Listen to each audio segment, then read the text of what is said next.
thoughts are going non-stop right now. You try to stop it and stop it, it'll go crazy. Because there are no brakes. All three are accelerators. Whatever you press, it only goes faster.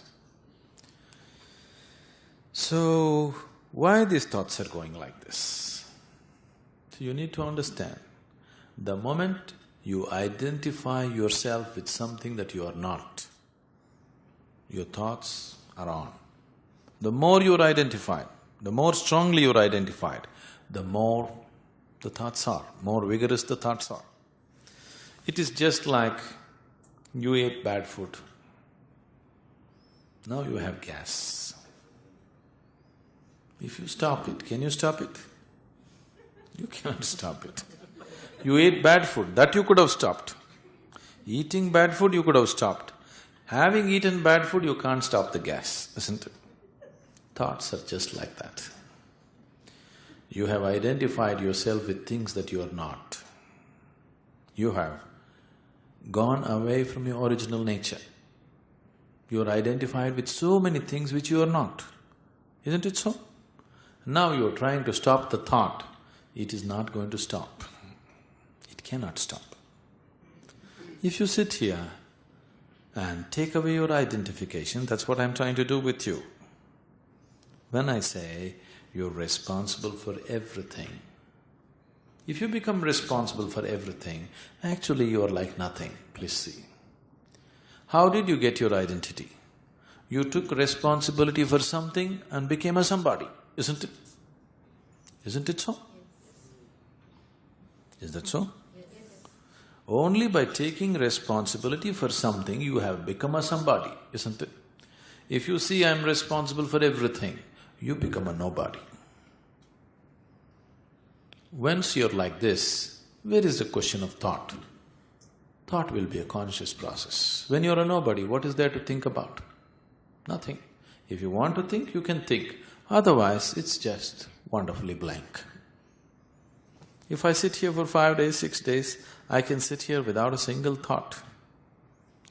Not because I have installed some special kind of brakes on my mind. Simply, if you do not identify yourself with anything, thought process cannot go on. So, if you don't want gas, you must stop eating bad food. Trying to stop gas will be foolish, isn't it? What is bad food? Is it inappropriate action? No, wrong identification. See, right now, you go about thinking and experiencing this body as yourself. We've been repeatedly looking at this body is an accumulation you gathered, isn't it? Yes? Is this you or is this not you?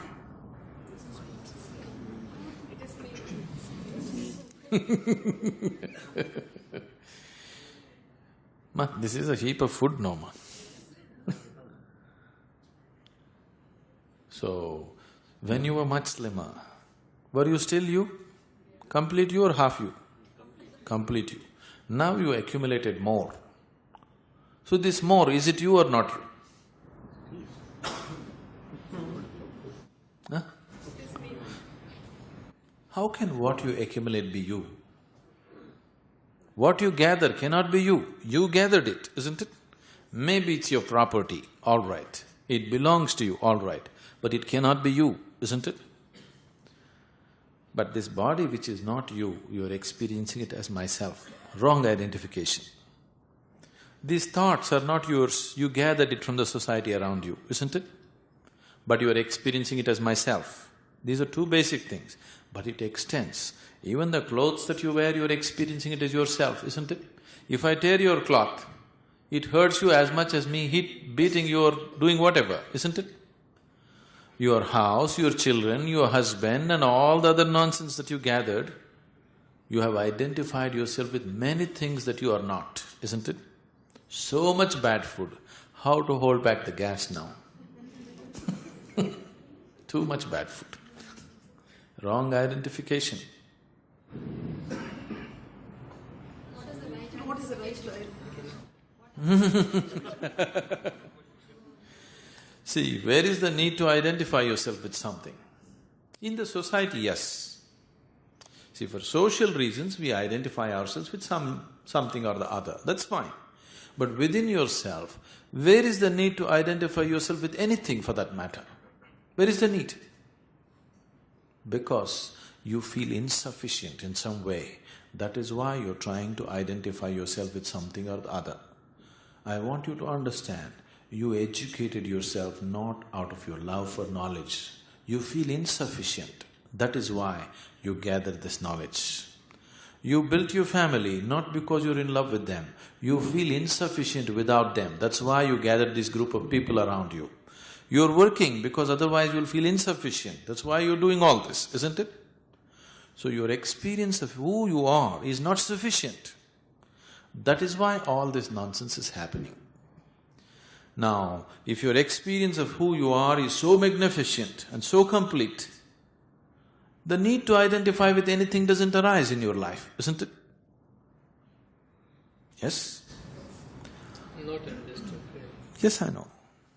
When you say yes, I know you have not understood. That's why I'm going at it again and again and again. Some of you are wondering, why are you saying the same thing? Because you're saying yes. When you say yes, I know you didn't get it. Because you cannot get it that way.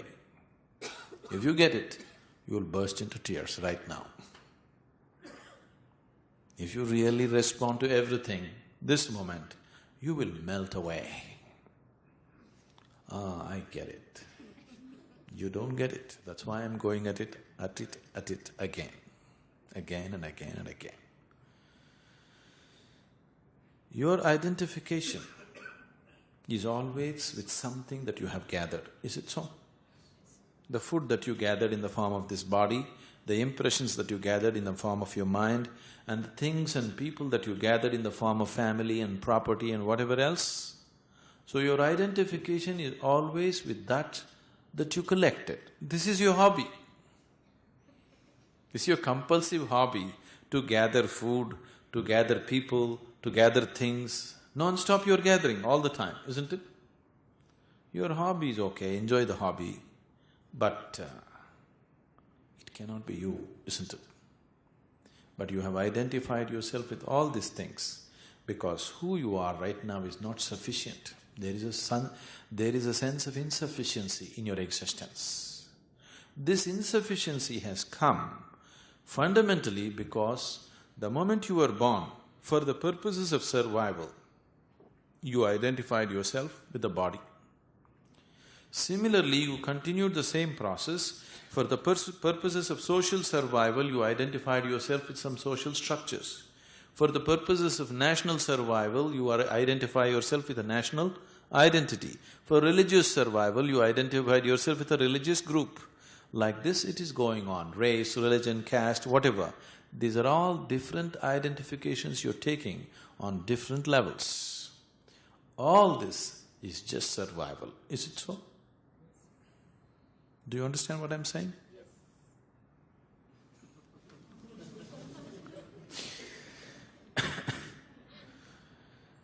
So, why survival has become such an issue is fundamentally you got trapped with the identity of the body.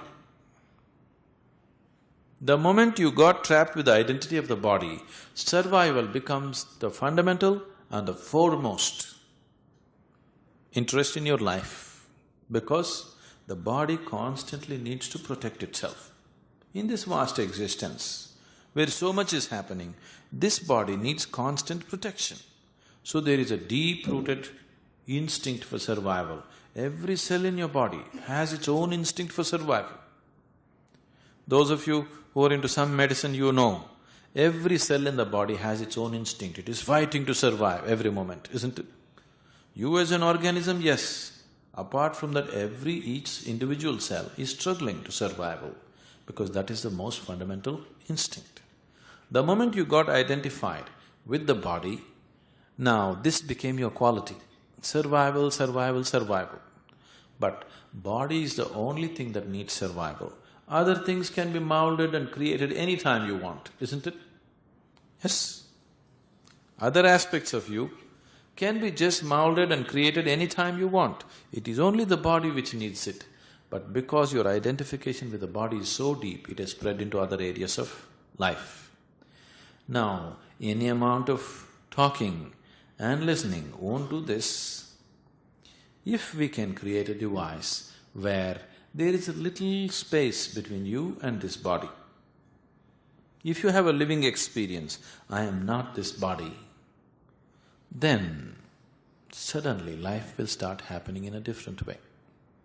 Then you are not afraid of responding to anything because now your response is so deep, it is not necessarily in terms of action. Where action is needed and possible, you will do.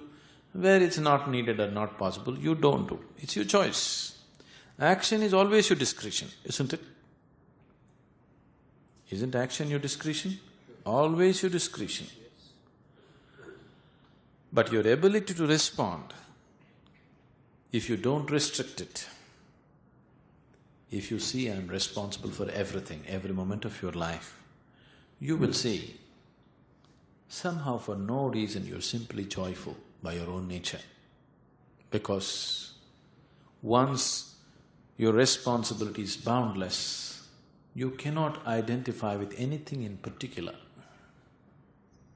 All your pains and struggles are coming because you're identified with a few particular things and ignoring the rest, isn't it? Yes? Your pain has come not because you've included everything. Your pain has come with exclusion of life. You have just included a few things, rest you have excluded. People come to me and say, they come to the ashram and say, we want to walk the spiritual path. Oh, that is a very lofty goal. Okay, you stay here for a couple of weeks, we'll see what we can do with you. 2 weeks? No, not possible. This Saturday my uncle's daughter is getting married. Oh. You want to do spirituality? Uncle's daughter's wedding? Okay. How far do you want to go? All the way. You want to go all the way and also attend uncle's daughter's wedding. And you have only 3 days. Okay, 3 days, let's see what we can do. And I tell them, okay, do this, this and this. Or this I don't like this. Oh, you don't like this. Okay, you do one thing. I give them a small piece of paper and say, write down all the things that you like. We'll do just that. Things that you don't like, we will leave it. Things that you like, make a list of it, we will do just that. Most people never cross half a dozen. They just write down half a dozen things that they like. In this vast existence, you just like half a dozen things. See, please understand, the moment you set this process of I like this, I don't like this, you have divided the world. Yes? No, I don't like this, but it's okay with me. There is no such thing. The moment you don't like it, all the negative in you starts flowing in that direction. Isn't it so? Can you hold it back? I don't like this man, but I love this man. Is it possible? Is it possible? No. Oh, I like this person very much, but no, not possible. It'll draw you there, isn't it? So, the moment you create like and dislike, you have divided the world. Once you divided the world, inclusion doesn't happen, only exclusion happens. Exclusion is the way of the ego. The ego is always trying to be exclusive. Do you see? All the advertisements they're telling you, it'll make you exclusive. Being exclusive means you're trying to be special. You're trying to be special means right now you're feeling insufficient. Is it so? Somewhere there is an insufficiency in you. To cover that up, you want to paint yourself gold right now, if gold is the fashion. If something else is, that's what you will do. So all the time trying to be exclusive. Now I'm talking about being all-inclusive. If you're all-inclusive, you're not in conflict with anything. Now, When there is no inner conflicts, your intelligence becomes a pure force. You can simply employ your intelligence and your body whichever way you want. It becomes absolutely conscious. Because there are conflicts, you cannot become conscious. All the time you are a party, either this side or that side. You belong to this party or that party. Now it's a struggle. You don't belong to any party. Now within yourself, you don't identify yourself with this or that. You're simply here. Now you have no conflict. What you can do, you will anyway do. What you cannot do, you don't do. If you do something, you're responsible for it. If you don't do something, you're still responsible for it. That's all it is. Life becomes very simple. Just everything in the world falls into its right perspective. If you think I'm responsible for this, not responsible for that, first of all, you have chosen to be responsible for this because you like it. You have chosen not to be responsible for it because you don't like it, isn't it? You already divided it. At one time, we used to say, Isha Yoga, from ordinary to extraordinary. So people used to think that we are going to make them special. So they said, what is the extraordinary? I tell them that's not the point. From ordinary, we want to make you extraordinary. More ordinary than anybody. Simply ordinary. If you're so ordinary that you have no need to be special, then you're extraordinary. When there is no need in you to be special, if you sit here, you're fine the way you are. Now you're very extraordinary, isn't it? So we want you to become extraordinary. Don't try to be special. So being responsible is not being responsible in an unbounded way, just brings you down to life just the way life is. If you think I'm responsible for this, not responsible for that, you have a distorted vision of life. You don't see life the way it is. What is your responsibility? There you feel good. What is not your responsibility? There you feel terrible.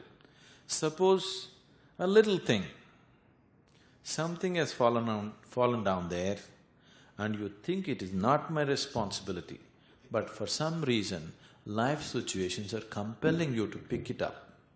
You know what a torture it is? Yes? A little action, something that you think you're not responsible for, if you're compelled to do it, you will go through enormous suffering, isn't it?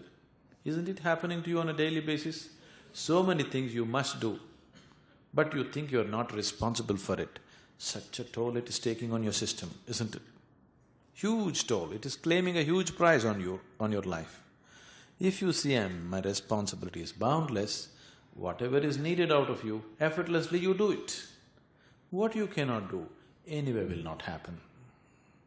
Who can change that? But all your capabilities could be fully utilized if you don't fix a limit upon your responsibility.